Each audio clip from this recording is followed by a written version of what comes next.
Distracted driving crashes kill thousands of people each year and injure hundreds of thousands more.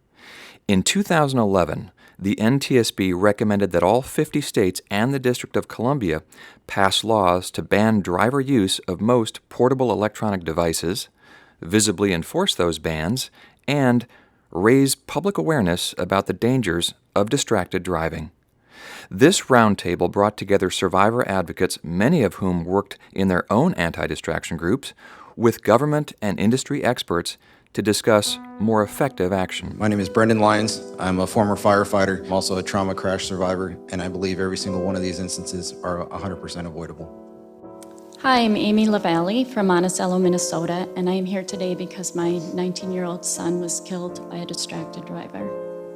I'm Leona Schneeman. I'm from Montana, and my 17-year-old son was texting and driving, and it ended his life. My name is Suzanne Salter, and we lost our daughter to a distracted driver. Hi, I'm Emily Stein, and I'm here because my dad was killed by a distracted driver. Shelley Russell from Oklahoma. My only child, Trooper Nicholas Dees, was working an accident, and he was killed by a man on his 189th. Hi, I'm Gianna Mucci. My mom was killed 2 years ago by a distracted driver.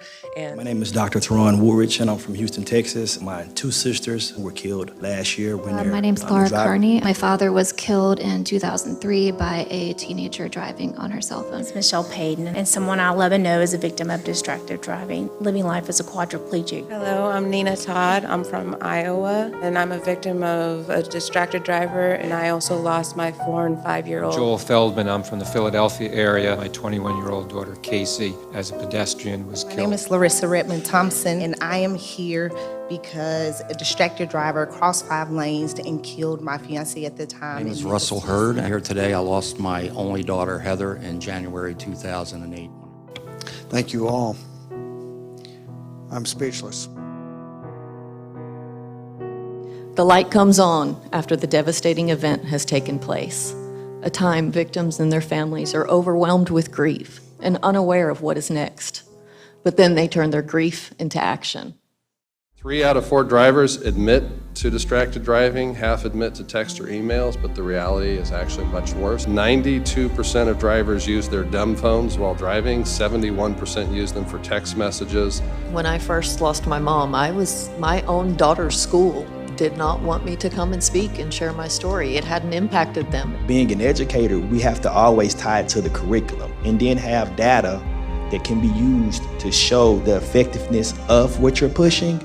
You should have no problems in the school system. Build the relationship. Build the relationship. Their feedback on our survey is we felt it was okay because our parents felt it was okay. Something that several of us have talked about is developing a curriculum for elementary age students. We're less receptive as parents when they're older, but for 4, 5, 6, 8-year-olds, parents will listen to their kids. So it works both ways.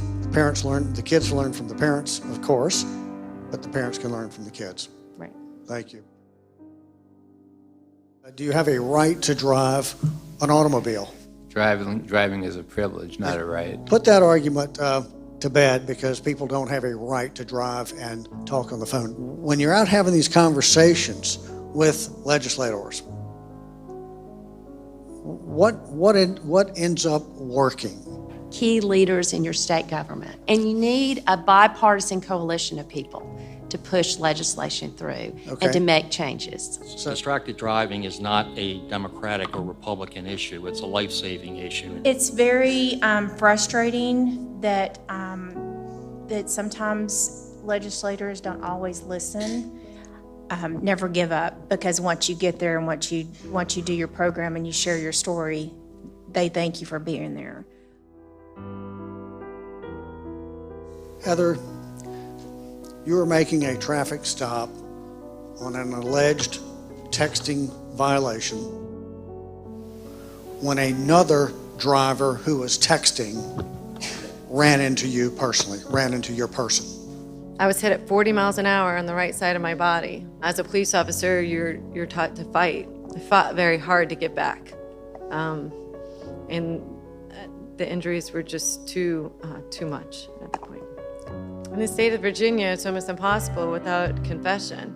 So we need to have tougher laws. I'm from Virginia as well, like Heather. So our texting law is very difficult to enforce. What is the penalty for texting and driving, for example, in the state of Virginia? It's $125 for first offense and $250 for second and subsequent. In Iowa, we only have a $30 fine. But the way I look at it is, it should be a lot like when you're drinking and driving. My mom was killed and by a distracted driver and got a $250 penalty. No loss of license, no points on her record, nothing. $250. I've gotten parking tickets in LA for more than that. It's a small ticket for losing a life. I lost my only child, and it only took one text in less than 3.5 seconds. And I don't feel like I'm fighting hard enough for my son.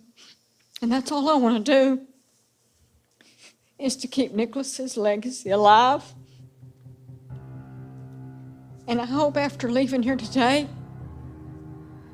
I've got a lot of cards and networking.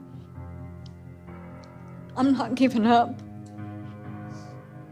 But it's got to be all of us. No matter if we speak to one person in a grocery store line or 1,000 people in an auditorium, we're making a difference. Just really want to thank you for all of your efforts and tell you how much you are my heroes. What is our expectation when we get into a car? Are we going to be driven safely or not? That's the kind of cultural change we need, is for people to start speaking up, but you need to change the laws so that people understand it. You need to change the employer policies, and you need a sustained education campaign. Every one person you talk to, you've made an impact. You all are a critical component to ending this epidemic. You know, we're all in this together. So I don't care if you're part of Joel's group or Jennifer's group or whatever group. We just want to provide you the tools and resources you need to do what you need to do. Be persistent, never give up. Most importantly, work together.